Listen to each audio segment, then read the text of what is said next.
দীঘায় গিয়ে অদ্ভুত সব মাছ ট্রাই করলাম, সাথে আরো অনেক কিছু টেস্টি টেস্টি খাবারও খেয়েছি। ব্রেকফাস্টে তো আজ আমি খেয়েছিলাম পেটাই পরোটা সাথে ঘুগনি। আর আমি তো ফার্স্ট টাইমেই খেয়েছি পেটাই পরোটা, কারণ আমাদের পুরুলিয়াতে পাওয়া যায় না। তারপর খানিকক্ষণ সি বিচে ঘোরাঘুরির পরে খেয়েছিলাম পেয়ারা মাখা আর কামরাঙা মাখা। আর কামরাঙা মাখাটা তো পুরো টক টক ঝাল ঝাল দারুণ চলো লাগছে। এরই মাঝে তোমাদের বেশ কিছু কমেন্টস পড়ি। পার্বতী হালদার বলেছে, দিদি আমার নামটা নিও, আমার নাম অদিতি।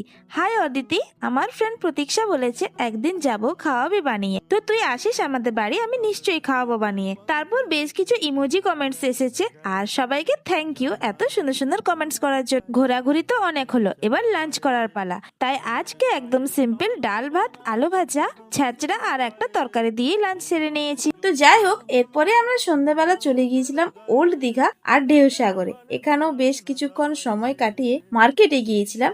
আর সেখানে ভাজা হচ্ছিল বিভিন্ন ধরনের মাছ, চিংড়ি, কাঁকড়া ইত্যাদি। বাট যা বাজে স্মেল আসছিল, যে খাওয়া তো দূরের কথা, কিনতেও ইচ্ছে করছিল না। জানি না কেন লোক ওখানে কিভাবে খাচ্ছিল। তারপর রুমে আসার আগেই আমরা গরম গরম রুটি, মিক্স ভেজ আর তড়কা দিয়ে খেলাম। সবশেষে বিচ্ছিরি মার্কা চা খেয়ে দীঘার মিনি ভ্লগ আজ এখানেই শেষ করছি।